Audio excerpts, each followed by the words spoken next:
Hello everyone. Hope आप लोग बढ़िया होंगे। होप करता हूँ आप में से बहुत सारे बच्चों का एग्ज़ाम ख़त्म हो चुका होगा, लेकिन अभी कुछ बच्चों का है जो एग्ज़ाम चल रहा है। आई थिंक कि लास्ट एग्ज़ाम इन्वायरमेंटल साइंस का ही होगा 27 को। मैंने एक पोल डाला था कुछ दिन पहले कि क्या मैं इस सब्जेक्ट को कंटिन्यू करूँ, तो क्योंकि ये सब्जेक्ट बहुत कम ही स्कूलों में पढ़ाया जाता है तो कम बच्चों ने बोला था कि हाँ सर इसको कंटिन्यू करिए। मैक्सिमम बच्चों ने बोला था कि रहने दीजिए सर, क्योंकि हमारे पास ये है नहीं सब्जेक्ट। लेकिन फिर भी कुछ बच्चों की हो सकता है, तो चलो इसको देखते हैं। सबसे पहली बात, आप अगर ये वीडियो कम्प्लीटली देख लेते हो, समझ लेते हो, इसमें अंडरस्टैंडिंग पे ही सारी चीज़ें हैं। सारी चीज़ें अंडरस्टैंडिंग पे है, रटने वाली चीज़ बहुत ही कम है। अगर आप अच्छे से देख लेते हो तो फिर आपको कुछ और देखने समझने की आवश्यकता नहीं है। आप मैक्सिमम मार्क्स ला सकते हो एकदम आराम से। और अगर आपका आता है तो आप जब एग्ज़ाम दे के आइएगा तो उसके बाद आकर कमेंट में जो है बताइएगा आपका एग्ज़ाम कैसे गया, ठीक है। और लेक्चर शुरू करने से पहले मैं बता दूँ, हो सकता है कुछ ऐसे पॉइंट्स आएँ जो आपको ना समझ में आए और आप लोग भागने लगते हैं एक अलग अल्टरनेटिव के लिए। तो भागना सलूशन नहीं होता है, रुक कर समझना सलूशन होता है। आपको जहाँ भी ना समझ में आए आप फ्रीली कमेंट में पूछ सकते हैं, मैं उसका रिप्लाई करूँगा, ठीक है। और जहाँ ना समझ में आता रहे फिर भी आप लोग उस चीज़ को समझने का प्रयास करिए। आप आगे बढ़िए, हो सकता है उसके नेक्स्ट चीज़ें आपको समझ में आए। समझना इंपॉर्टेंट है, भागना नहीं। तो आपका पहला जो चैप्टर है वहाँ से हम लोग देखते हैं एयर पोल्यूशन। एयर पोल्यूशन क्या होता है? एयर पोल्यूशन होता है बेटा जो है कोई भी अनइवन चीज़ें जो हार्मफुल हैं और वो आके हवा में मिल जाए, वही है एयर पोल्यूशन, ठीक है। एयर पोल्यूशन के कई सारे सोर्सेज होते हैं जहाँ से वो आ सकते हैं। तो उसमें अपना पहला जो सोर्स आता है वो अपना है डोमेस्टिक कंबशन। दैट मीन्स कि जो हमारे घर से निकलता है। तो अपने घर के एयर पोल्यूशन को हम लोग कैसे कम कर सकते हैं जो हमारे घर से निकल रहा है? तो घरों से एयर पोल्यूशन का सबसे बड़ा जो सोर्स होता है वो होता है जब हम लोग खाना बनाते हैं, जब हम लोग कुकिंग करते हैं। अब पहले के समय में और गाँव में तो अभी भी जो है खाना बनाने के लिए लोग वुड, कोल या काऊ डंग का यूज़ किया करते थे। लेकिन आज ऐसा नहीं है। आज हम लोग केरोसिन या एलपीजी, मोस्टली एलपीजी ही यूज कर रहे हैं और कई सारे घरों में इलेक्ट्रिसिटी भी यूज़ किया जाता है खाना बनाने के लिए। तो ऐसे में जो है हार्मफुल गैसेस कम हो रही हैं, ठीक है। और उसके अलावा जो है हमको आज के समय में कुछ ऐसे चूल्हा या ऐसे कुछ मॉडर्न एनर्जी एफिशिएंट स्टोव्स खरीदने चाहिए जो पूरी तरीके से फ्यूल को यूज़ कर ले और पोल्यूशन कम से कम हो। तो डोमेस्टिक पोल्यूशन को कैसे कम करना है? क्लीनर फ्यूल्स को यूज करके, जैसे केरोसिन ऑयल, एलपीजी या बायोगैस। नेक्स्ट है इंडस्ट्रीज़। कारखानों से कैसे जो है पोल्यूशन निकल रहा है? तो हम लोग जान रहे हैं कारखाने में मशीन्स होती हैं, मशीन्स फ्यूल्स पे चलती हैं और फ्यूल्स जब भी जलेंगे तो अपने साथ क्या निकालेंगे? हार्मफुल कार्बन्स निकालेंगे। तो इसमें हम लोग पहले क्या मेजर्स कर सकते हैं, क्या सावधानी कर सकते हैं? तो पहला है use machines that consume less energy and reduce emissions. तो पहला चीज़ तो इंडस्ट्री में हम लोग ये कर सकते हैं कि ऐसी मशीन उपयोग करें जो एनर्जी कम खाती हैं, जो एनर्जी कम कंज्यूम करती हैं और कार्बन इमिशन जो पोल्यूशन है वो भी कम इमिट करें। दूसरा है क्लीन टेक्नोलॉजी। हम लोग अपनी चिमनी में फ़िल्टर्स लगा सकते हैं, स्क्रबर्स लगा सकते हैं, इलेक्ट्रोस्टैटिक्स प्रेसिपिटेटर्स लगा सकते हैं चिमनी में, जो कि पोल्यूटेंट्स को जो है ट्रैप कर लेगी। जैसे चिमनी है ये हमारी, ये इंडस्ट्री की चिमनी है, यहीं पर इस चीज़ को ट्रैप कर लेगी। तो इससे जो बाहर हवा में जो पोल्यूटेंट्स हैं वो जा ही नहीं पाएंगे, ठीक है। और उसके अलावा हम लोग प्रोडक्शन के लिए इको फ्रेंडली तरीका अपना सकते हैं, जैसे कि सोलार पावर, विंड एनर्जी या हाइड्रो इलेक्ट्रिसिटी। इन सब के माध्यम से हम लोग जो है एनर्जी ले सकते हैं अपने कारखानों को चलाने के लिए, जिससे पोल्यूशन एकदम कम होगा। सेकेंड है मीटियोलॉजिकल कंट्रोल्स, जैसे कि विंड डायरेक्शन को समझ लें, टेम्परेचर को समझ लें, रेनफॉल के पैटर्न को समझ लें। जब भी हम कहीं भी इंडस्ट्री लगाएं तो इससे क्या होगा कि इससे जो पोल्यूटेंट्स का फैलाव है और जो उसका हार्म है उसको हम लोग कंट्रोल कर सकते हैं। जैसे place industries where pollutant is less likely to settle in populated area. जैसे कि ऐसी जगह पे हमको अपने कारखाने लगाने चाहिए जहाँ पर पॉपुलेशन कम हो। थर्ड क्या कर सकते हैं? Zoning strategy. Separate residential and industrial areas to protect people from harmful emission. आज बड़े बड़े शहरों में ऐसा हो रहा है। रेसिडेंशियल इलाका मतलब वहाँ पर जहाँ लोग रहते हैं, और इंडस्ट्रियल इलाका जहाँ पर कारखाने होते हैं। तो अगर हम दोनों इलाकों को अलग अलग डिवाइड कर दें, एक इलाका इधर है यहाँ लोग रहा करते हैं, एक इलाका इधर दूर है यहाँ इंडस्ट्रीज़ है, तो ऐसे में यहाँ से आने वाले जो कार्बन इमिशंस हैं वो इधर मुश्किल से पहुँच पाएंगे, जिससे लोग सेफ़ रहेंगे, ठीक है। उसके अलावा हम लोग क्या बना सकते हैं? Green buffer zones, area field with trees and plants between factories and living area. अब इसी बीच में हम लोग जो है यहीं पर यहाँ पर हम लोग बना सकते हैं बफर जोन, या हम लोग खूब सारा पेड़ लगा दें जिससे जो पोल्यूशन है वो रेसिडेंशियल एरिया में ना पहुँच पाए। उसके अलावा penalties and subsidies. Industries releasing excess pollutants face fines और क्लोजर्स। सरकार सरकार को भी काफ़ी कड़े नियम लगा देने चाहिए कि जो कारखाने खूब सारा पोल्यूटेंट्स रिलीज़ कर रहे हैं उनके ऊपर फ़ाइन लगेगा। उसके अलावा गवर्नमेंट गिव फाइनेंशियल हेल्प और tax benefit to industries adopting clean technology, और ऐसे कारखाने जो क्लीन टेक्नोलॉजी को एक्सेप्ट करते हैं उनको सरकार को जो है थोड़ा बहुत फाइनेंशियल हेल्प कर देनी चाहिए, थोड़ा सब्सिडी दे, थोड़ा टैक्स उनका जो है छोड़ देना चाहिए, ताकि ऐसी चीज़ों को प्रोत्साहन मिले और ज़्यादा से ज़्यादा इंडस्ट्री वाले लोग अपने इंडस्ट्रीज़ में क्लीन एनर्जी को अडॉप्ट करें, क्लीन टेक्नोलॉजी को अडॉप्ट करें। अब एक केस स्टडी हम लोग देखते हैं, द ताज ट्रेपेजियम। प्रॉब्लम क्या है कि ताजमहल में लगा हुआ है वाइट मार्बल, ठीक है, जो कि धीरे धीरे जो है येलो कलर का होता जा रहा है क्योंकि पोल्यूटेंट्स की वजह से। और पोल्यूटेंट्स आ कहाँ रहे हैं, आसपास की इंडस्ट्रीज़ से, जैसे, और इंडस्ट्रीज से आता क्या, सल्फर डाइऑक्साइड वगैरह। इसका सोल्यूशन क्या है, तो गवर्नमेंट ने इस्टेब्लिश कर दिया है Taj trapezium zone, TTZ। That means कि ताजमहल, जैसे यहाँ ताजमहल है तो इसके जो है चारों तरफ कम से कम 10,400 स्क्वायर किलोमीटर एरिया में इस मॉन्यूमेंट के अब कोई भी जो है इंडस्ट्रीज़ नहीं है जो कि पोल्यूशन फैलाती हैं, ठीक है, या फिर ऐसी फैक्ट्रीज ही लगेंगी जो क्लियर एनर्जी यूज़ करती हैं। तो ऐसे में क्या हुआ है कि अब ताजमहल फर्दर डैमेज नहीं हो रहा है, अभी वो सेफ़ है। अब व्हीकल से होने वाले पोल्यूटेंट्स को हम लोग कैसे रोक सकते हैं, तो vehicle emissions control, modify engine design. तो पहला है कैटलिस्ट कन्वर्टर्स, यानी कि हमें कुछ ऐसे डिवाइस हैं, कुछ ऐसे उपकरण हैं जो कार के एग्जॉस्ट में फिट करना चाहिए, जो कि कन्वर्ट करते हैं ज़्यादा हार्मफुल गैसें जैसे कि कार्बन मोनोऑक्साइड, नाइट्रोजन ऑक्साइड, कम हार्मफुल गैसों में जैसे कि कार्बन डाइऑक्साइड, नाइट्रोजन और वाटर वेपर। दूसरा क्या कर सकते हैं, 4 स्ट्रोक इंजन्स। हमें व्हीकल्स में जो है 4 स्ट्रोक इंजन्स यूज करने चाहिए, इसके बजाय 2 स्ट्रोक इंजन्स के, क्योंकि ये जो 2 स्ट्रोक इंजन्स होते हैं ये ज़्यादा ऑयल को बर्न करते हैं और ज़्यादा पोल्यूटेंट्स को रिलीज करते हैं। तो 4 स्ट्रोक इंजन्स हमको यूज करने चाहिए। यूज़ ऑफ क्लीन फ्यूल्स, और हमें अपने वाहनों में जो है क्लीन फ्यूल्स यूज करने चाहिए, जैसे कि CNG, LPG, electric vehicle EVs जान ही रहे हैं आप लोग, काफ़ी फेमस हो रहा है आज के समय में, लो सल्फर डीजल एंड अनलीटेड पेट्रोल। उसके अलावा हमको प्रमोट करना चाहिए पब्लिक ट्रांसपोर्ट को, यानी कि जो है हमें ज़्यादा से ज़्यादा अपना खुद का निजी वाहन कम निकालना चाहिए। जैसे कि आप कार लेकर कहीं जा रहे हो तो ऐसे में उसके बजाय आप प्रयास करो पब्लिक ट्रांसपोर्ट यूज करने का, जैसे कि बस, मेट्रो, कारपूल। कारपूल का मतलब होता है कि एक ही कार में 5 लोग 4 लोग चले जा रहे हैं। बाइसिकल्स यूज करना चाहिए, इससे जो सड़क है उस पर नंबर ऑफ़ व्हीकल्स भी कम होंगे और पोल्यूशन भी कम होगा। और उसके अलावा गवर्नमेंट को चाहिए कि डेडिकेटेड लेन्स बना देने चाहिए for buses and cycle for faster and safer travel. जैसे कि ये रोड है तो इस रोड में एक साइड में एक लेन बना देना चाहिए कि यहाँ से सिर्फ बाइसिकल ही जाएंगी, जिससे जो है मूवमेंट फास्ट होगा और लोग भी अपना ट्रांसपोर्ट ज़्यादा से ज़्यादा यूज करेंगे, public transport. Traffic management, odd even vehicle scheme, आपको मालूम होगा दिल्ली गवर्नमेंट ने इसको शुरू किया था। इसमें ये था, इनका मेन मोटिव ये था कि जो कार्स हैं या अदर व्हीकल्स हैं वो ऑड इवन रूल के हिसाब से ही सड़कों पे निकलें। जैसे कि किसी गाड़ी के नंबर प्लेट में 2 2 2 2 है, दैट मीन्स इवन, तो ये गाड़ी मंडे को निकलेगी। फिर किसी गाड़ी का नंबर प्लेट में 2 2 2 1 है तो ये गाड़ी इवन ऑड नंबर जो कि है ये ट्यूसडे को जाएगा। फिर ये उसके बाद नेक्स्ट डे ये वेडनेसडे को जाएगा, उसके फिर नेक्स्ट डे ये वाली गाड़ी जाएगी। दैट मीन्स कि ऑड इवन रूल जो है ये आया था for reduce the conjunction. That means road पे भीड़ भाड़ कम हो सके और पोल्यूशन भी कम हो जाए। 1 way street, better traffic signals, flyovers, ये सभी चीज़ें भी जो है ट्रैफिक को कंट्रोल करती हैं।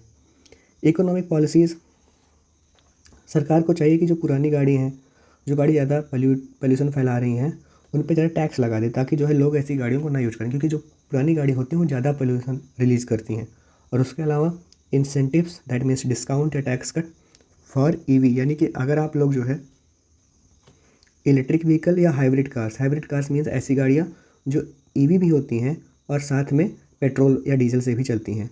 तो अगर कोई इंसान ऐसी गाड़ियों में चेंज करना चाह रहा है तो उसको सरकार कुछ छूट दे, ताकि लोग ज़्यादा से ज़्यादा इन सभी चीज़ों की तरफ खींचें और इन सभी चीज़ों को यूज करें। ये भी सरकार कर सकती है for reducing the pollution. Second है एड्रेसिंग पॉपुलेशन। पॉपुलेशन आप लोगों को मालूम है, जनसंख्या। तो देखिए एक लिंक है, एक रिलेशन है पॉपुलेशन और इन्वायरमेंटल डिग्रेडेशन का। इन्वायरमेंटल डिग्रेडेशन मतलब होता है जो हमारा ये इन्वायरमेंट है ये धीरे धीरे ख़त्म हो रहा है, कमज़ोर हो रहा है। तो इसके साथ एक रिलेशन बनाता है पॉपुलेशन, यानी कि जैसे जैसे पॉपुलेशन बढ़ेगा वैसे वैसे इन्वायरमेंट को नुकसान पहुंचेगा। उसके पीछे कारण क्या है? एक चीज़ आप ध्यान रखिए, ग्रोइंग पॉपुलेशन यानी ज़्यादा प्रेशर होगा किस पे? इन्वायरमेंट पे। पहला है डिफॉरेस्टेशन, ज़्यादा लोग हैं तो ज़्यादा लोगों को ज़्यादा घर बनाना पड़ेगा, ज़्यादा खेती करनी पड़ेगी, ज़्यादा इंडस्ट्रीज़ बनाने पड़ेंगे, और इन सभी चीज़ों के लिए ज़मीन चाहिए, और ज़मीन आएगी कहाँ से? जंगल काट के। तो जंगल का नुकसान हुआ ना। पानी की कमी कैसे? ज़्यादा लोग का मतलब ज़्यादा पानी पिएंगे, ज़्यादा खेतों में सिंचाई करेंगे, इंडस्ट्रीज़ में ज़्यादा पानी लगेगा, दैट मीन्स कि पानी की भी कमी हो जाएगी। पॉल्यूशन, ज़्यादा लोग होंगे तो ज़्यादा वो लोग वेस्ट जनरेट करेंगे, ज़्यादा वो लोग एयर पोल्यूशन करेंगे, वाटर पोल्यूशन करेंगे, सॉइल पोल्यूशन करेंगे, इससे पोल्यूशन भी इंक्रीज़ होगा। क्लाइमेट चेंज, ज़्यादा लोग होंगे तो ज़्यादा वो लोग कंजम्पशन करेंगे एनर्जी का, ज़्यादा एनर्जी जब यूज होगी तो ज़्यादा कार्बन इमिशन होगा, और ज़्यादा कार्बन इमिशन होगा तो ज़्यादा ग्लोबल वार्मिंग होगा, ज़्यादा ग्लोबल वार्मिंग होगा जब धरती का टेम्परेचर ज़्यादा बढ़ेगा तो ऐसे में क्लाइमेट चेंज होगा, कभी बारिश नहीं होगी, कभी खूब ज़्यादा बारिश हो जाएगी। ये सारी चीज़ें देखिए आप समझ सकते हैं कैसे रिलेटेड है पॉपुलेशन से। आइए यूएन का, दैट मीन्स कि यूनाइटेड नेशंस का कुछ प्रोजेक्शन देखते हैं 2050 के लिए, आज के 25 ईयर बाद के लिए कुछ इनके प्रोजेक्शन हैं। इनका मानना है कि जो ग्लोबल पॉपुलेशन है, जो पूरी दुनिया की जो पॉपुलेशन है, वो 2050 तक कितनी हो जाएगी? 9.7 बिलियन पॉपुलेशन हो जाएगी। डेवलपिंग कंट्री और डेवलप कंट्री आपको मालूम है, डेवलपिंग कंट्री वो होती हैं जो अभी डेवलप कर रही हैं, डेवलप्ड कंट्री वो हैं जो डेवलप कर चुके हैं, जिनके पास रिसोर्सेज ज़्यादा हैं। तो डेवलपिंग कंट्री का मतलब जैसे इंडिया, नाइजीरिया, ऐसी कंट्रीज़ में पॉपुलेशन का ग्रोथ बहुत ही तेज़ी से हो जाएगा, जिससे कमी आएगी, इन सभी देशों को दिक्कत पैदा होगी। डेवलप कंट्री जैसे अमेरिका और जापान, यहाँ पॉपुलेशन उतनी तेज़ी से नहीं ग्रो होगी, लेकिन यहाँ जो पर कैपिटा कंजम्पशन है, यानी कि एक इंसान जितना उपयोग कर रहा है चीज़ों की, वो ज़्यादा बढ़ जाएगा, जिससे यहाँ पर रिसोर्सेज की हो सकता है कमी आ जाए इन सभी देशों में। क्लाइमेट लिंक, अब इनका क्लाइमेट के साथ कैसा लिंक है? ज़्यादा पीपल का मतलब हुआ कि ज़्यादा डिमांड होगा फॉसिल फ्यूल्स का। फॉसिल फ्यूल्स क्या हैं? कोयला हुआ, पेट्रोल हुआ, गैस हुआ। अब जब हम लोग इन सभी चीज़ों को जलाते हैं, आपको मालूम है कि उससे निकलता है ग्रीन हाउस गैसेज। तो ज़्यादा यूज होगा तो ज़्यादा ग्रीन हाउस गैसेज होंगी। ज़्यादा डिफॉरेस्टेशन होगा खाने के लिए, घर बनाने के लिए। Reducing the earth ability to absorb carbon dioxide, ज़्यादा पेड़ कटेंगे तो जो धरती की जो एबिलिटी है कार्बन डाइऑक्साइड को एब्जॉर्ब करने की, ख़त्म करने की, वो भी घट जाएगी, जिससे ज़्यादा कार्बन डाइऑक्साइड अगर होगा तो धरती का टेम्परेचर भी ज़्यादा हो जाएगा, जिससे वेदर कंडीशंस एकदम एक्सट्रीम हो जाएंगी, खूब तेज़ गर्मी पड़ेगी और बायोडाइवर्सिटी ख़त्म हो जाएगी। तो इसके लिए क्या हम लोग कोई अल्टरनेटिव फ्यूचर खोज सकते हैं? कोई एक इसके लिए अलग रास्ता है? तो है, लेकिन उसके पहले समझ लीजिए कि जैसा ट्रेंड चल रहा है, जैसा आज ट्रेंड चल रहा है, अगर ऐसा ही चलता रहा तो जल्दी हमारी जो रिसोर्सेज हैं, यानी कि हमारा वाटर, सॉइल, फॉरेस्ट, सभी के सभी डिप्लीट हो जाएंगे, सभी के सभी ख़त्म हो जाएंगे, जिससे पूरा का पूरा एनवायरनमेंट जो है डैमेज हो जाएगा और इस धरती पर जीने लायक जीवन नहीं बचेगा। तो हम लोग कर क्या सकते हैं? हम लोग अपना सकते हैं सस्टेनेबल डेवलपमेंट, यानी कि हम लोग एक ऐसा बैलेंस तरीका अपना सकते हैं कि पॉपुलेशन तो ग्रो हो, लेकिन उसके साथ साथ जो है कोई परेशानी ना बढ़े। और हम लोग इस चीज़ को कैसे कर सकते हैं? हम लोग साफ़ सुथरी टेक्नोलॉजी को अपना सकते हैं। हम लोग ऐसे एनर्जी के सोर्स को चुन सकते हैं जो कि रिन्यूएबल है, जैसे कि सोलर, जैसे कि विंड। और उसके अलावा हम लोग जो रिसोर्स मैनेजमेंट है, रिसोर्स मैनेजमेंट का मतलब कि अपने वाटर को कैसे यूज करना है, अपने सॉइल को कैसे यूज करना है, अपने फॉरेस्ट को कैसे यूज करना है, इन सब चीज़ के लिए हमको प्रॉपर मैनेजमेंट बनाना पड़ेगा कि हम क्या ऐसा करें कि इन सभी चीज़ों को नुकसान ना पहुँचे, ताकि हमारा जो प्लेनेट है वो हेल्दी रहे। सेकेंड है द डेमोग्राफिक ट्रांजिशन। तो पहले समझते हैं डेमोग्राफिक ट्रांजिशन होता क्या है।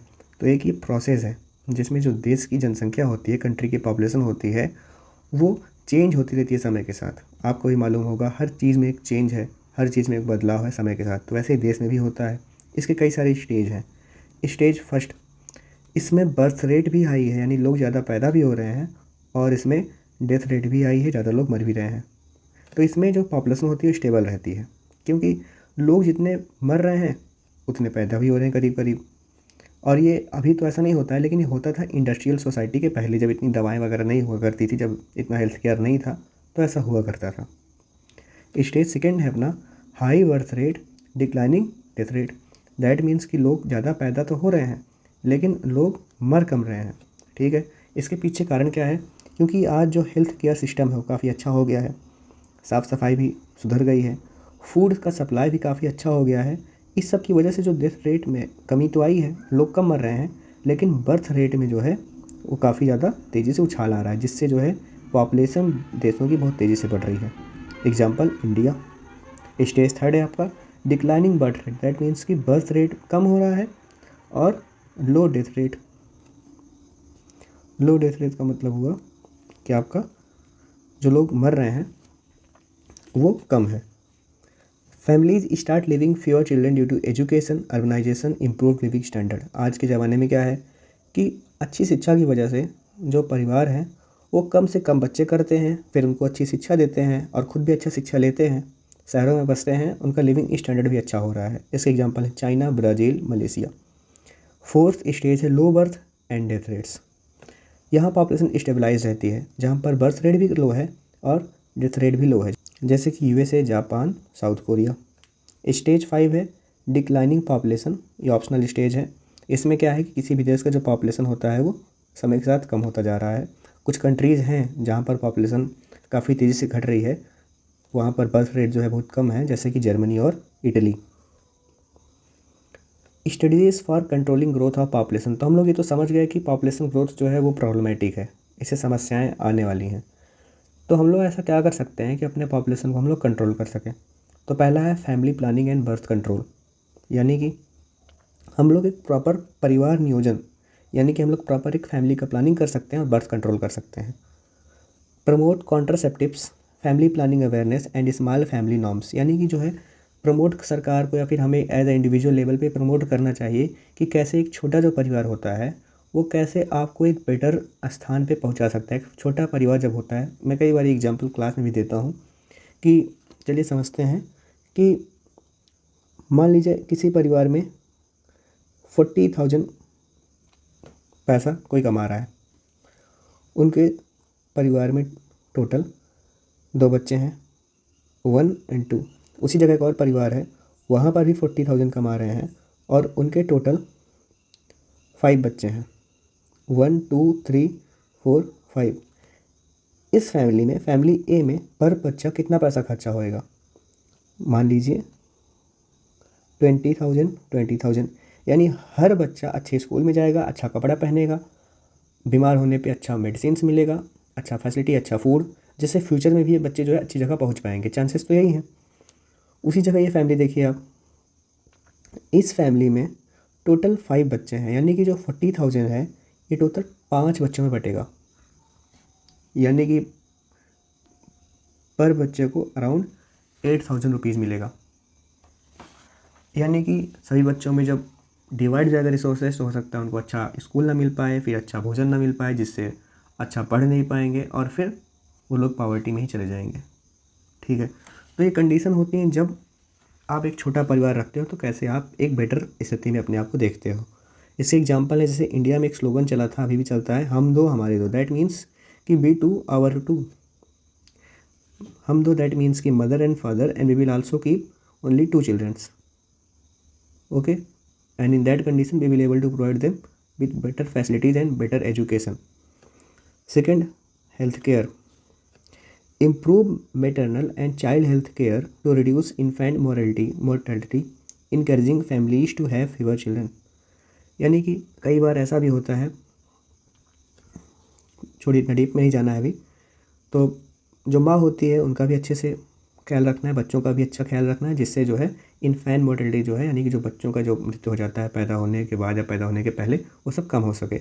थर्ड है education, and most specially in women about the family planning, कि कैसे आपको अपने परिवार को जो है छोटा रखना है, इससे आपको जो है क्या बेनिफिट्स होंगे, इनको समझाना चाहिए चीज़ों को। ठीक है, ज़्यादा higher education level leads to lower birth rate, यानी ज़्यादा अगर कहीं शिक्षा होती है तो वहाँ पर जो बर्थ रेट है वो कम होती है, क्योंकि उनको फिर पता चलता है कि हाँ छोटा परिवार रखने से फ़ायदा क्या होने वाला है। तो आपको बस यही समझना है कि छोटा परिवार का मतलब यही होता है कि खुशहाली। ठीक है।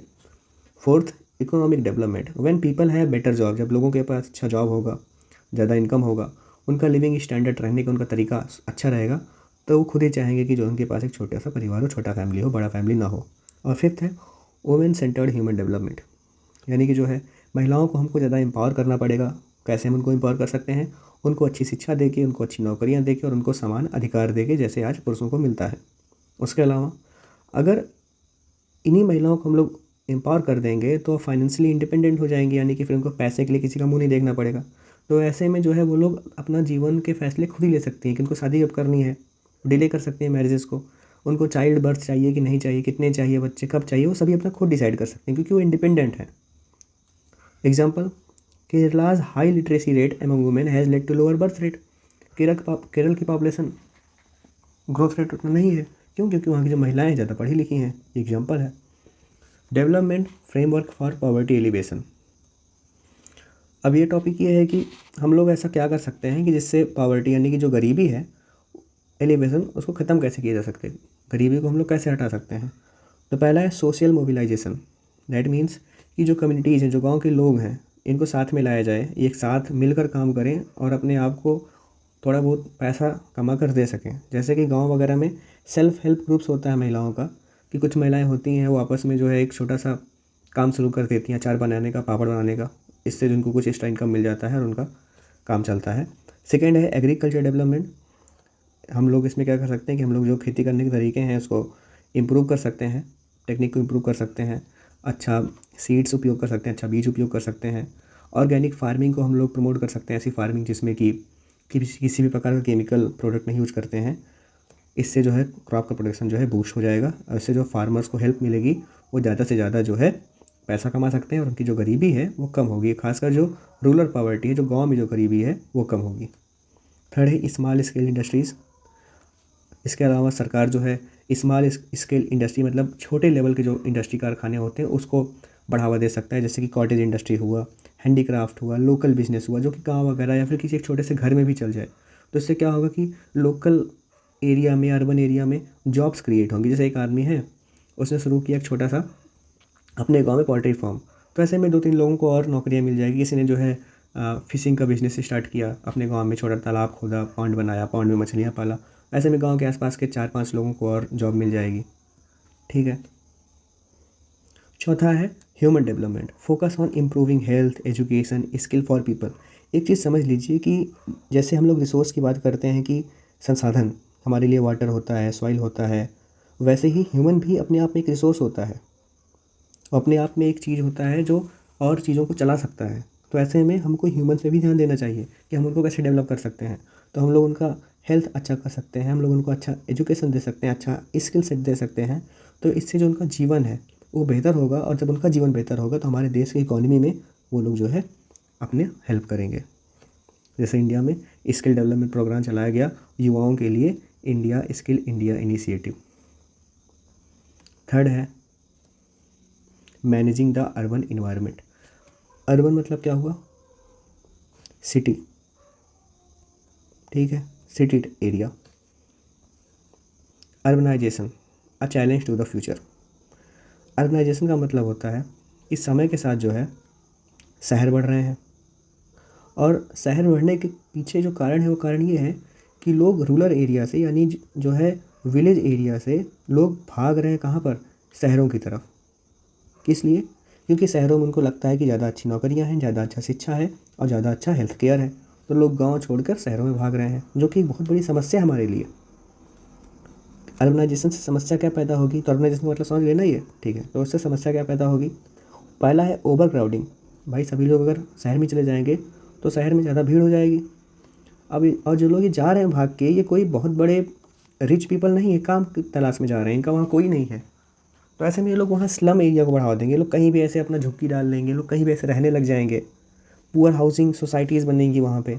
यही लोग हैं जो ज़्यादा लोग अगर शहर में जाएंगे तो ट्रैफिक कंजेक्शंस, ज़्यादा ट्रैफिक होगा, एयर पोल्यूशन होगा, पानी की कमी होगी, साफ़ सफाई नहीं होगी, वेस्ट मैनेजमेंट की प्रॉब्लम आएगी, कचरा कहीं भी फेंका हुआ मिलेगा और इससे जो है अनएम्प्लॉयमेंट बढ़ेगा और सोशल इनइक्वलिटी भी समाज में आएगी। सिर्फ इसलिए क्योंकि अर्बनाइजेशन हो रहा है। एक एरिया का अपना एक लिमिटेड रिसोर्स होता है कि एरिया है, इसमें 1000 लोग जो है अपना सर्वाइव कर सकते हैं, लेकिन अगर और लोग उसमें ऐड ऑन होते रहेंगे तो वो एरिया का रिसोर्स डिप्लीट हो जाएगा और फिर प्रॉब्लम क्रिएट होंगी। और यही समस्या है हमारे आज के शहरों में। आप किसी भी शहर चले जाइए, दिल्ली, लखनऊ, कानपुर, मुंबई, कोलकाता, ऑलमोस्ट हर जगह यही चीज़ें चल रही हैं। अपने गाँव में भी आप देख सकते हैं कि लोग मोस्टली शहर भाग रहे हैं। चलिए अब देखते हैं sustainable cities a need of the hour. अभी मैंने सस्टेनेबल का मतलब बताया क्या होता है, तो वैसे ही सस्टेनेबल सिटी होता है। इसका मतलब क्या हुआ? इसका मतलब ये हुआ कि आज की समस्याओं का समाधान ढूंढना, आज की समस्याओं को सॉल्व करना बिना फ्यूचर के जनरेशन जो आने वाली है उसको नुकसान पहुंचाए। यानी कि आज अपना ऐसा कर लेना कि भविष्य में आने वाले लोग ये ना कहें कि हमारे जो पूर्वज थे उन्होंने सब खराब कर दिया है, पानी खराब कर दिया, हवा खराब कर दिया, शहर खराब कर दिया है। तो ऐसे में क्या है? Clean air, clean water, green spaces, efficient public transport, affordable safe housing, renewable energy waste use, proper waste management, recycling, community involvement in maintaining the city. ठीक है, अब देखते हैं प्लानिंग इन्वायरमेंटल इम्प्रूवमेंट। पहला है efficient land use, vertical growth, high rise building instead of horizontal expansion of to save space. यानी कि आपको शहरों में ऐसे बिल्डिंग नहीं बनानी है कि एक घर के बाद ये घर, फिर ये घर, ये घर, ऐसा नहीं बनाना है। देखो इतनी सारी ज़मीन इसने ले लिया, नहीं। हम ऐसा कर सकते हैं कि ये घर, फिर इसके ऊपर एक और बिल्डिंग, एक और बिल्डिंग, एक और बिल्डिंग। देखो इतने से स्पेस में अब इतना स्पेस आपका खाली रह गया। तो हमको जो है वर्टिकल ग्रोथ करनी है, ना कि horizontal growth. Mixed use zones, that means कि हमको जो है जो जोन्स हैं उनको काफ़ी मिक्स करना है। यानी कि एक ये जगह है छोटी सी, अब इस जगह में एक तरफ रहेगा रेजिडेंशियल एरिया, लोग यहाँ रह रहे हैं, फिर यहाँ कॉमर्शियल एरिया है, ठीक है, फिर यहाँ पर पार्क है, फिर यहाँ पर जो है आपका हॉस्पिटल है, यहाँ स्कूल है। इससे क्या होगा कि जो लोगों का ट्रैवल टाइम है वो कम हो जाएगा। नहीं तो यहाँ का लोग, मान लो यहाँ स्कूल है तो यहाँ आएंगे, इससे जो है प्रॉब्लम होगी। नेक्स्ट है green belt around city to control urban sprawl and improve air quality. यानी कि शहरों के आसपास हमको खूब सारे जो है पेड़ वगैरह लगाने चाहिए जिससे कंडीशन अच्छी हो। प्लानिंग एनर्जी, रिन्यूएबल एनर्जी आपको मालूम है, सोलर यूज करना है, विंड टर्बाइन यूज करना है, बायोगैस प्लांट्स वगैरह यूज करना है। ऐसे चीज़ें यूज करना है जिससे कम से कम जो है एनर्जी का वेस्ट हो। जैसे कि हमको एलईडी स्ट्रीट लाइट्स लगानी चाहिए। Promote electric vehicles charging stations, electric vehicles हमको यूज करनी चाहिए। लेकिन प्रॉब्लम ये है कि जैसे पेट्रोल के लिए जगह जगह पे हमको पेट्रोल डलाने के लिए स्टेशंस मिल जाते हैं, वैसे ही ईवीज़ के लिए, इलेक्ट्रिक व्हीकल्स के लिए भी हमको चार्जिंग स्टेशंस भी शहर में लगाने चाहिए। शेल्टर हाउसिंग, शहरों में हमको जो है अफोर्डेबल हाउसिंग प्रोजेक्ट्स चलाने चाहिए जिससे जो स्लम एरिया है, जो लोग गाँव से शहर की तरफ आए हैं रहने के लिए, उनके पास अभी रहने के लिए जगह नहीं है और जो रूम रेंट है वो काफ़ी महंगा है। तो ऐसे में जो है उनके पास छोटे छोटे कम से कम घर हों by the affordable housing project, जिससे वो लोग स्लम में ना रह के इसी छोटे मोटे घर में ही रहें, साफ़ सफाई से रहें। इको फ्रेंडली बिल्डिंग्स, यानी कि जो है बिल्डिंग ऐसे हो कि उसमें प्रॉपर वेंटिलेशन हो, रेन वाटर हार्वेस्टिंग सिस्टम हो, सोलर पैनल्स हो। इससे जो है जो बिल्डिंग होगी वो इको फ्रेंडली होगी। ट्रांसपोर्ट सिस्टम हो, पूरे के पूरे शहर में कनेक्टिविटी अच्छी हो, यानी कि पूरे शहर में मेट्रो ट्रेन्स हो, इलेक्ट्रिक बसेज हों, साइकिल लेन्स हो, कार पूलिंग सिस्टम हो। इससे पूरा का पूरे शहर में जो है लोग एक कोने से दूसरे कोने जो है आराम से जा सकते हैं। ट्रैफिक मैनेजमेंट हो, फ्लाईओवर्स बने होने चाहिए, बाईपासेस बने होने चाहिए, ट्रैफिक सिग्नल्स स्मार्ट्स होने चाहिए जिससे जो है शहर में कंजेक्शन, दैट मीन्स कि ट्रैफिक कम से कम होगा। नेक्स्ट है pedestrian friendly zone and green corridor to encourage walking and cycling. यानी कि जो है शहरों में लेन्स बने होनी चाहिए ताकि जो है लोग वहाँ से पैदल जा सकें या साइकिल चलाने वाले लोग जा सकें, जिससे जो है साइकिलिंग या फिर वॉकिंग जो है इंक्रीज़ होगी। ज़्यादा से लोग पैदल चलेंगे और साइकिलिंग करेंगे जिससे जो है इन्वायरमेंट भी साफ़ सुथरा होगा और उसके अलावा जो है लोगों का हेल्थ भी अच्छा होगा। वाटर सप्लाई मैनेजमेंट, पूरे के पूरे शहर वगैरह में जो घर वगैरह हों उनके पास रेन वाटर हार्वेस्टिंग सिस्टम हो, ठीक है, उनकी जो पाइपलाइंस हो लीक प्रूफ हो जिससे पानी की लॉस ना हो, वाटर लॉस ना हो। वाटर साइकिलिंग की व्यवस्था हो ताकि उस पानी को जो हम लोग जो कलेक्ट किए हैं रेन वाटर के ज़रिए उसको हम लोग यूज़ कर सकें अपने गार्डन में पानी डालने के लिए, सफाई के लिए, ये इंडस्ट्रियल यूज के लिए। Waste water and sanitary waste management, sewage treatment plants, यानी कि एसटीपीज़ लगाए जाएँ ताकि जो वेस्ट वाटर है उसको जो है नदी में डालने से पहले उसको क्लीन किया जाए।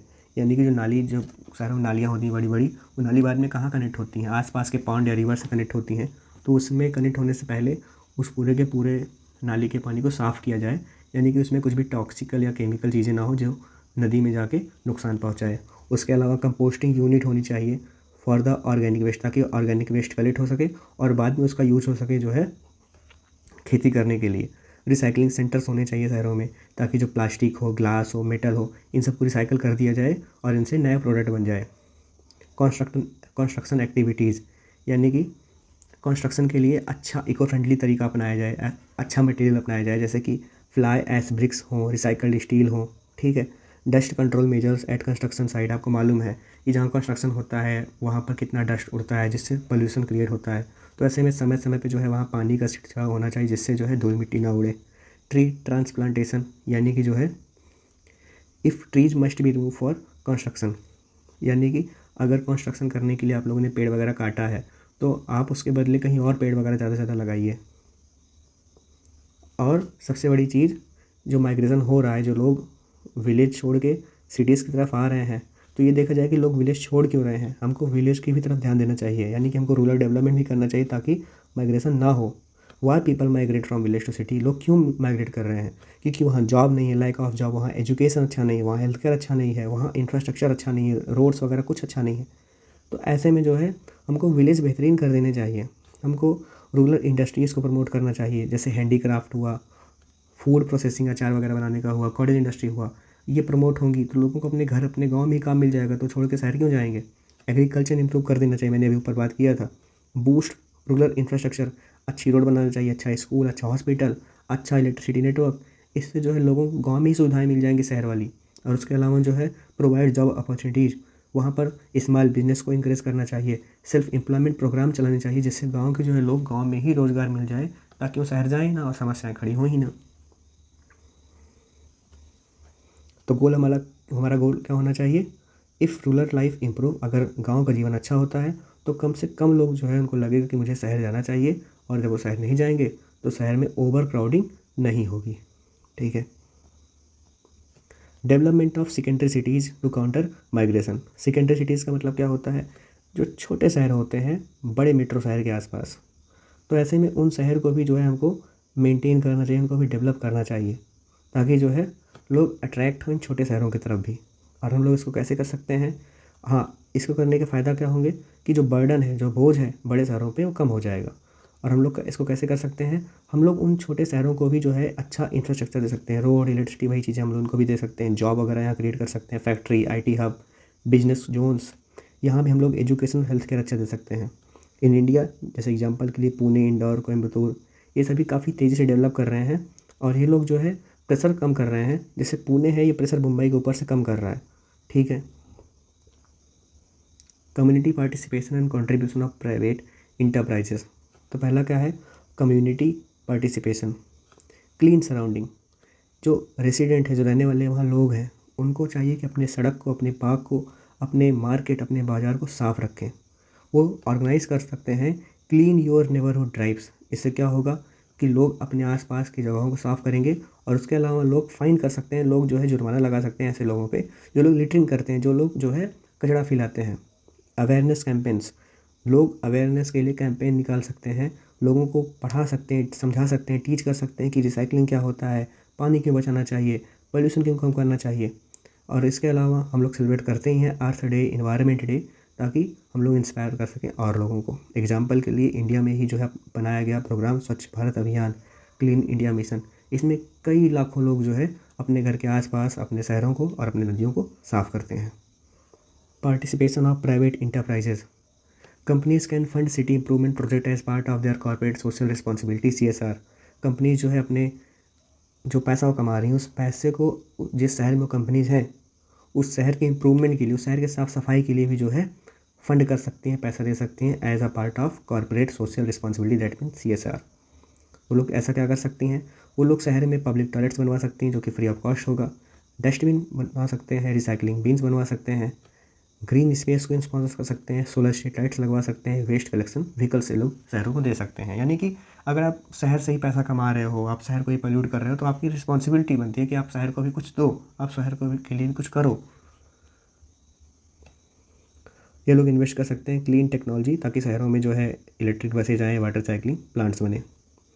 Measures to increase private enterprise participation.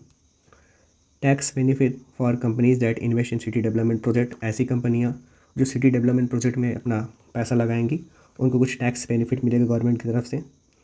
Public private partnership, that means PPP model, जहां पर गवर्नमेंट और प्राइवेट कंपनी एक साथ काम करती हैं रोड बनाने के लिए, मेट्रो बनाने के लिए और वेस्ट ट्रीटमेंट प्लांट्स के लिए।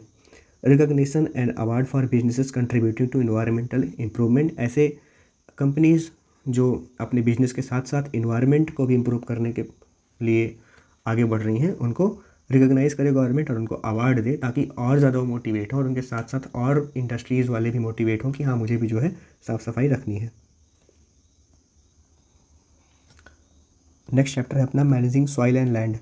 तो कंजर्विंग सॉइल यानी मिट्टी का संरक्षण, ये क्यों ज़रूरी है, क्यों वाइटल है, क्यों इंपॉर्टेंट है?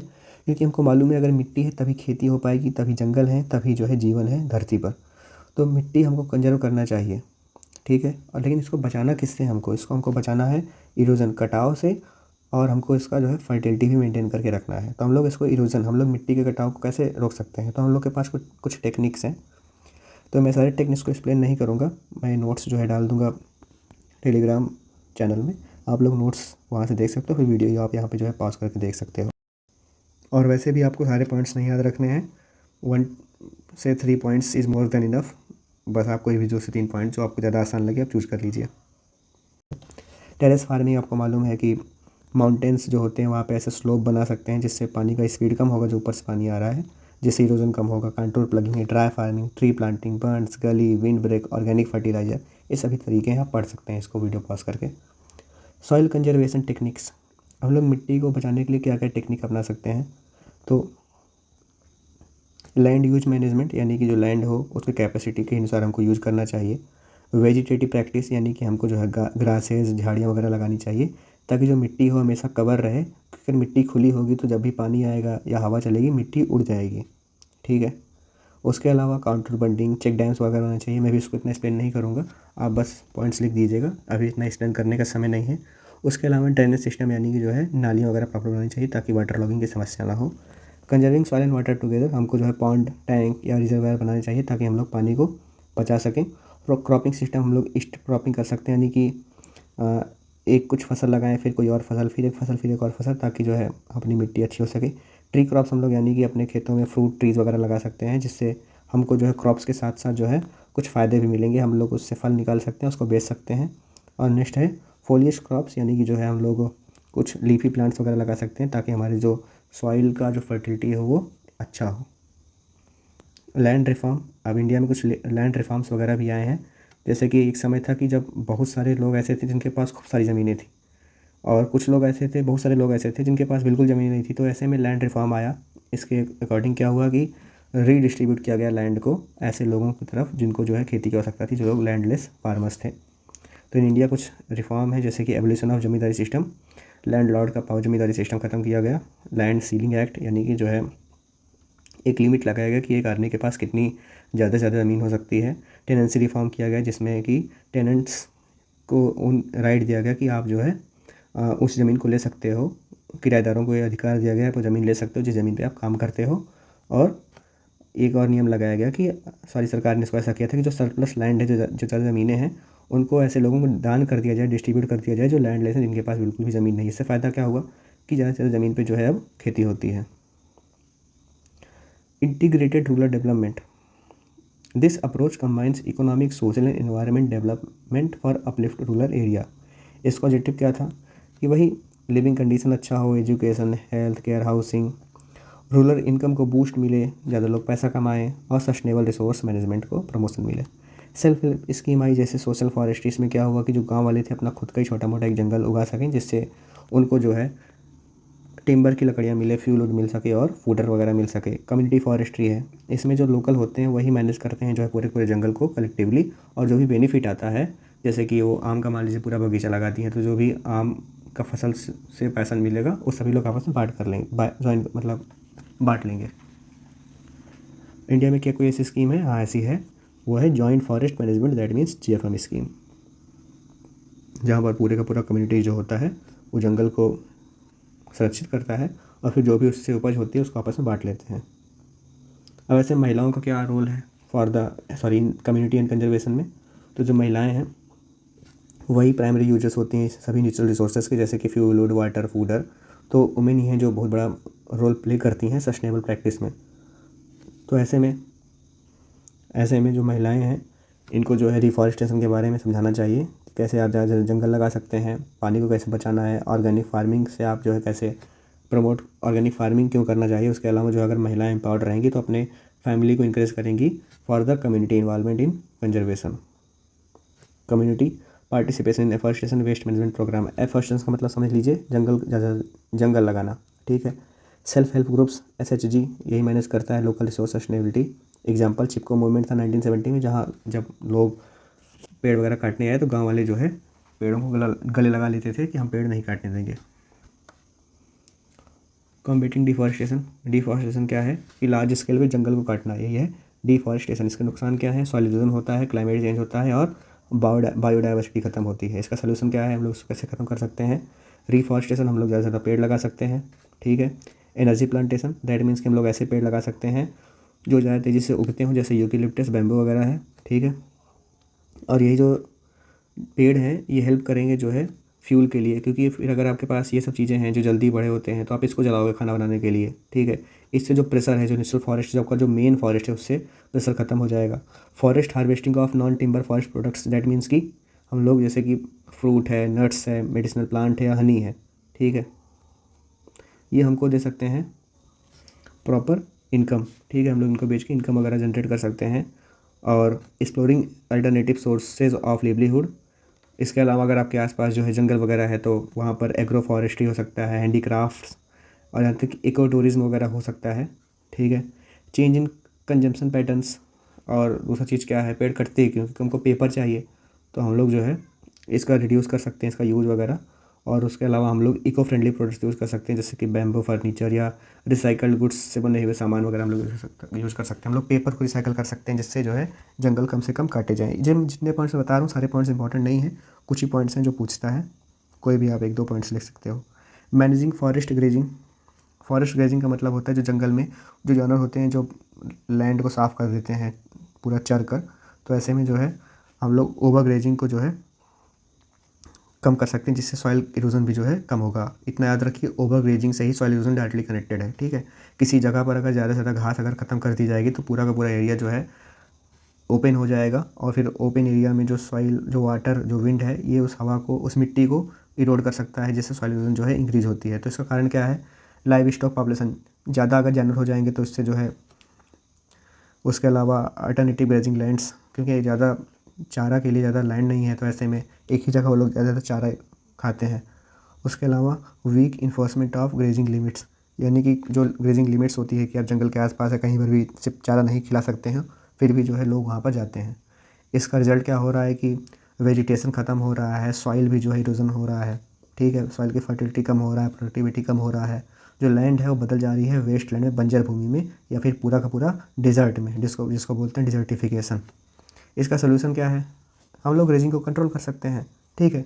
रोटेशनल ग्रेजिंग कर सकते हैं कि एक समय में जानवर इस एरिया को यहाँ की घास खाएँ, फिर वो इधर जाएँ यहाँ की घास खाएँ, फिर वो इस खेत की तरफ आएँ इधर घास खाएँ।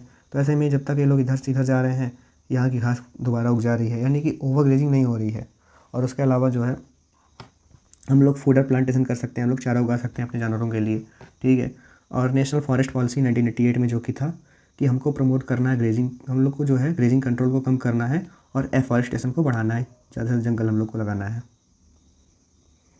अल्टरनेटिव टू टिम्बर, तो हम लोग जो है टिम्बर, ये टिम्बर का मतलब होता है इमारती लकड़ियाँ, वो लकड़ियाँ जो हम लोग यूज़ करते हैं घर वगैरह बनाने में, पेज वगैरह बनाने में। तो ऐसे में जो है इसी वजह से डिफॉरेस्टेशन भी बढ़ रहा है। तो हम लोग क्या अल्टरनेटिव ले सकते हैं टिम्बर के लिए, तो हम लोग जो है पहला नंबर तो रिसाइकल कर सकते हैं टिम्बर को और पेपर को, जो पुरानी लकड़ियाँ हैं जो, उसको हम लोग जो है यूज़ कर सकते हैं फर्नीचर बनाने में, बनाने के लिए, कंस्ट्रक्शन करने के लिए। जो पेपर है हम लोग रिसाइकल कर सकते हैं, ठीक है। उसके अलावा हम लोग कुछ और मटेरियल उगा सकते हैं, यानी कि जो मेन पौधा है, नीम, शीशम, महुआ, इन सब की जगह हम लोग बैम्बू उगा सकते हैं, जल्दी उग जाता है, ठीक है। उसके अलावा जो है हम लोग कुछ जलाने वगैरह के लिए हम लोग प्लास्टिक की जगह हम लोग बोर्ड्स बनाने के लिए शुगर केन के बैगेसेस, आपको मालूम है शुगर केन का वेस्ट मटेरियल होता है बैगेसेस, हम लोग इसको यूज़ कर सकते हैं। और उसके अलावा recycled plastic and metal, furniture के लिए हम लोग जो है या कंस्ट्रक्शन के लिए हम लोग रिसाइकल्ड प्लास्टिक या मेटल यूज़ कर सकते हैं। आपको कोई भी 1 से 2 पॉइंट लिख देना है। अभी अपना नेक्स्ट चैप्टर है फूड, ठीक है। तो फूड काफ़ी हमारे लिए इंपॉर्टेंट है, आपको भी मालूम है, लेकिन प्रॉब्लम क्या है कि आज फूड में हम लोग ज़्यादा से ज़्यादा केमिकल यूज़ कर रहे हैं, तो इससे जो है पोल्यूशन वगैरह काफ़ी हो रहा है सॉइल में, और हमारा हेल्थ भी काफ़ी ख़राब हो रहा है। तो इंटीग्रेटेड पेस्ट मैनेजमेंट, इसका मीनिंग क्या हुआ, एक ऐसा बैलेंस तरीका हो, इको फ्रेंडली तरीका हो जिसमें हम लोग पेस्ट को कंट्रोल कर सकें बायोलॉजिकल तरीक़ों को अपनाकर, ठीक है, या केमिकल तरीक़ों को अपनाकर। इसका एम क्या है, मिनिमाइज़ केमिकल पेस्टिसाइड यूज़, यानी कम से कम जो केमिकल पेस्टिसाइड है उसका यूज़ करना है, ठीक है, कम से कम यूज़ करना है इससे। और protect crops while preserving beneficial insect और इन्वायरमेंट, और उसके अलावा क्रॉप को भी हमको जो है प्रोटेक्ट करना है। हमको ऐसे इंसेक्ट और इन्वायरमेंट, हमको ऐसे इंसेक्ट भी प्रोटेक्ट करना है जो इन्वायरमेंट के लिए और क्रॉप्स के लिए भी उपयोगी हों। इसके एडवांटेज क्या होगा, पेस्टिसाइड पोल्यूशन कम होगा, ठीक है, ह्यूमन और एनिमल का हेल्थ सही होगा, बायोडाइवर्सिटी प्रमोट होगी। इसका डिसएडवांटेज क्या है, ज़्यादा नॉलेज चाहिए, ज़्यादा मॉनिटरिंग के लिए ज़्यादा समझदारी चाहिए, टाइम चाहिए होता है रिजल्ट दिखाने के लिए, और जो इनिशियल कॉस्ट होता है काफ़ी ज़्यादा हाई होता है। सेकेंड है genetically modified organism, that means GMO. GMO क्या होता है, एक ऑर्गेनिजम्स होता है, ठीक है, जिसका डीएनए जो है मॉडिफाई किया होता है लैब में, ठीक है, और इसको इस प्रकार से डिज़ाइन किया जाता है कि जो हमको ट्रेड चाहिए, जो भी हमको चाहिए उससे हम लोग निकाल सकते हैं। जैसे कि पेस्ट रेजिस्टेंस या फास्टर ग्रोथ, यानी कि आप मान लीजिए कोई एक पेड़ है, उसके सीड को आप जेनेटिकली जो है मॉडिफाई कर दिए हैं कि ये पेड़ जो है कितना भी इसको कहीं भी उगा लो, इसमें किसी प्रकार का कोई भी कीड़ा नहीं लगेगा, तो आप इसको जो है प्रॉपरली अपने हिसाब से मैनेज किए हुए हैं, ठीक है, ये जीएमओ है, ये जेनेटिकली मॉडिफाइड है। एप्लीकेशंस, इसका यूज़ कहाँ है, इसके यूज़ हैं प्लांट्स में, ठीक है, pest resistance cotton, drought tolerant rice, vitamin enriched golden rice. Animal में इसका यूज है, ठीक है, faster growing salmon, disease resistant livestock, जैसे मुर्गी वगैरह है। Environmental risk, cross breeding with wild species, loss of biodiversity, इसका जो है इन्वायरमेंटल रिस्क ही है। दूसरा है development of super weeds, resistance to herbicides, यानी कि कुछ ऐसे वीड्स भी पैदा हो जा रहे हैं जिससे आप कितनी भी दवाई डाल लो ख़त्म नहीं होंगे, ठीक है, और इसका जो इम्पैक्ट होगा इकोसिस्टम पे वो हम लोग नहीं समझ सकते कैसा इम्पैक्ट होगा, आप प्रेडिक्ट ही नहीं कर सकते हो। न्यू क्रॉप स्ट्रेन्स, तो HYV सीड्स आप जान रहे हैं, हाई यील्डिंग वैरायटी सीड्स, इससे जो है हमारे देश में फूड प्रोडक्शन बढ़ा था, क्योंकि पहले हमारे पास खाने के लिए उतना अनाज नहीं था, तो हम लोगों ने ऐसा सीड्स का उपयोग करना शुरू किया, मोस्टली वीट और राइस के लिए। Viability, effective with proper irrigation, ये तभी काम करेगा जब आप इसको प्रॉपर इरीगेट करोगे, प्रॉपर इसको फर्टिलाइज़र दोगे, ठीक है, लेकिन इसकी वजह से प्रॉब्लम क्या है कि जो सॉइल का न्यूट्रिएंट है वो धीरे धीरे कम हो रहा है।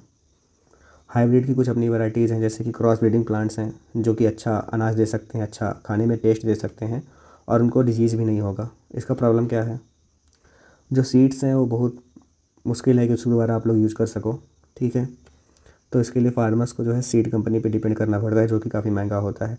फोर्थ है मिक्स क्रॉपिंग, जब हम लोग दो या दो से ज़्यादा क्रॉप जो है किसी एक सेम फील्ड पे उगाते हैं तो वही है मिक्स क्रॉपिंग, जैसे कि मेज के साथ बीन्स उगाना। इसका एडवांटेज क्या है, सॉइल फर्टिलिटी इंप्रूव होती है, ठीक है, लिज्यूम्स ग्रो होते हैं जिससे नाइट्रोजन फिक्स होता है, पेस्ट अटैक कम होता है, फूड सिक्योरिटी भी इंश्योर करता है।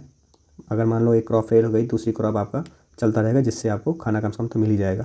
नुकसान यही है कि कंपटीशन होता है दोनों प्लांट्स के बीच में, जिससे सनलाइट के लिए, बढ़ाने के लिए, न्यूट्रिशंस के लिए, और हार्वेस्ट के समय मैनेज करना डिफिकल्ट होता है, इसका नुकसान है। रीजनरेटिव फार्मिंग टेक्निक, इंटरक्रॉपिंग है। इंटरक्रॉपिंग का मतलब होता है planting different crop together to enhance soil fertility, यानी कि दो अलग अलग क्रॉप्स को एक साथ उगाना, जैसे कि मेज और उसके साथ नाइट्रोजन फिक्सिंग बीन्स आप उगा सकते हो। क्रॉप रोटेशन, यानी कि एक सीज़न में एक क्रॉप वीट उगा लिए, अगले सीज़न में आप उगा सकते हो राइस, ठीक है। एग्रो फॉरेस्ट्री क्या होता है, पेड़ और क्रॉप्स दोनों साथ में उगाना, ठीक है। और पॉलीवेरिएटल कल्टीवेशन क्या होता है, डिफरेंट वैरायटी के क्रॉप्स को आप सेम फील्ड पे जो उगा सकते हो। और पॉलीकल्चर क्या होता है, cultivating multiple crops and animals on the same land for greater productivity and resilience. Conservation tillage farming, इसका मतलब होता है कम से कम जो है मिट्टी को डिस्टर्ब किए हुए वहाँ पर जो है आप चीज़ों को प्लांट कर सकते हो, ताकि आपको ज़्यादा से ज़्यादा मॉइस्चर मिले और न्यूट्रिएंट्स मिल सके। एडवांटेज क्या है, सॉइल इरोजन कम होता है, पानी बचाता है, समय बचाता है और एनर्जी बचाता है। नुकसान क्या है, अब ऐसी खेती जहाँ पर आप ज़्यादा जुताई नहीं किए हो वहाँ पर वीड प्रॉब्लम हो जाएगा, ठीक है, जिसमें आपको हर्बिसाइड डालने पड़ेंगे और फिर समय लगेगा जो है सॉइल फर्टिलिटी को इम्प्रूव होने में। सातवां मेथड है trickle drip mission irrigation. Water जहाँ पर कम होता है वहाँ पर इस मेथड को ज़्यादा हम लोग यूज करते हैं, ठीक है। ड्रिप इरीगेशन अगर आप लोग जानते हो, मैंने ज्योग्राफी में बताया था, तो वही मेथड है इसमें टोटली। इसका एडवांटेज क्या है, पानी बचाता है, ठीक है, कम से कम जो है घास वगैरह वहाँ उगती हैं, क्योंकि पानी जो है डायरेक्टली क्रॉप को लगता है, तो जो अनइवन प्लांट्स हैं उनको पानी नहीं मिलता तो उगते ही नहीं हैं। क्रॉप का जो वैरायटी है काफ़ी अच्छा होता है। नुकसान यही है कि इसको लगाने में काफ़ी महंगा है, ट्यूब्स में कचरा डाला जा सकता है जिससे क्लॉस्ट हो सकता है, और मेंटेनेंस चाहिए होता है। न्यू ऑर्गेनिक फर्टिलाइज़र, ऑर्गेनिक मैंने बताया, बस इसमें इतना जानते रहो। ऑर्गेनिक का मतलब होता है कि ऐसा खेती करना जो केमिकल फ्री हो, जिसमें बिल्कुल भी केमिकल ना हो। इससे फ़ायदा क्या है, सॉइल का हेल्थ अच्छा होता है प्लस हमारा भी हेल्थ अच्छा होता है। अब ऑर्गेनिक फर्टिलाइज़र के कई सारे टाइप्स होते हैं। एक बल्कि ऑर्गेनिक मैन्योर होता है जो कि काऊ डंग, बफेलो डंग वगैरह से बनाया जाता है, ठीक है। ग्रीन मैन्योर होता है, ये ऐसे पेड़ होते हैं जो आप खेत में लगा देते हो, काफ़ी तेज़ी से उगते हैं, फिर आप उस पेड़ को काट देते हो और वही जो है खेत का जो पेड़ उगे वही मिट्टी में मिल के मिट्टी की फर्टिलिटी बढ़ा देते हैं। बायो फर्टिलाइज़र होते हैं जैसे बैक्टीरिया, फंगी, ठीक है, आप बायोलॉजी वगैरह में पढ़े होंगे। सेवेज स्लज है, यानी कि जो आपका सेवेज ट्रीटमेंट प्लांट्स होता है उससे निकला हुआ, एक तो पानी चला जाता है अलग से, लेकिन जो उसके बाद जो बचता है कचरा वो भी जो है काफ़ी ज़्यादा रिच होता है न्यूट्रिएंट्स में, ठीक है। लेकिन ध्यान देना है कि इसको तभी आप यूज करेंगे जब टॉक्सिन्स इससे निकाल दिया जाए। नेक्स्ट है जीन बैंक, यानी कि पहले समझते हैं जीन बैंक क्या है। ये एक स्टोरेज फैसिलिटी होती है जो कि आपके सीड्स को प्रिजर्व करता है, प्लांट टिश्यूज़ को प्रिजर्व करता है, एनिमल जेनेटिक मटेरियल को प्रिजर्व करता है, ताकि हम लोग फ्यूचर में जो है इसको यूज़ कर सकें, ठीक है। बैंक है एक प्रकार से, ठीक है। इसका ऑब्जेक्टिव क्या है, maintain genetic diversity, protect endangered species, जो खतरे में ऐसे जो जानवर हैं, जो क्रॉप की वैरायटी हैं, उनको प्रिजर्व रखता है कि भविष्य में जो है उनको यूज किया जा सके, दोबारा लाया जा सके। और बैकअप भी देता है क्रॉप फेलियर को, ठीक है, अगर क्लाइमेट चेंज वगैरह होता है, डिजीज़ वगैरह होता है तो। एग्जांपल क्या है, स्वालबर्ड ग्लोबल सीड वॉल्ट, कहाँ पर है, नॉर्वे में है। Problem of global food scarcity, पूरी दुनिया भर में खाने पीने की कमी है, ठीक है। जो डेवलप कंट्री है अमेरिका जैसे, वहाँ पर काफ़ी ज़्यादा भोजन है। जो डेवलपिंग कंट्री हैं जैसे बांग्लादेश, श्रीलंका वगैरह, यहाँ पर खाने पीने का शॉर्टेज ही रहता है हमेशा, जिसकी वजह से माल न्यूट्रिशन होता है, ठीक है। और अगर इसी में अगर मान लो क्लाइमेट चेंज है या युद्ध हो जाए या इकोनॉमिक इनइक्वलिटी काफ़ी ज़्यादा है, तो इससे जो गैप है इन सब चीज़ों में काफ़ी ज़्यादा बढ़ जाता है। इसका सोल्यूशन क्या है कि ऐसा फूड सिस्टम बनाया जाए, ऐसा प्रॉपर स्टोरेज फैसिलिटी वगैरह दिया जाए कि सभी के लिए प्रॉपर फूड वगैरह हो। फूड हेल्थ, फूड एड का मतलब होता है फूड हेल्थ, ठीक है, यानी कि जो फैमिन्स है, बाढ़ वगैरह आ गई, सूखा पड़ गया, युद्ध हो रहा है, नेचुरल डिज़ास्टर वगैरह है, तो ऐसे में जो है ऐसी जगह पर खाने पीने की वस्तुओं को पहुंचाया जाए।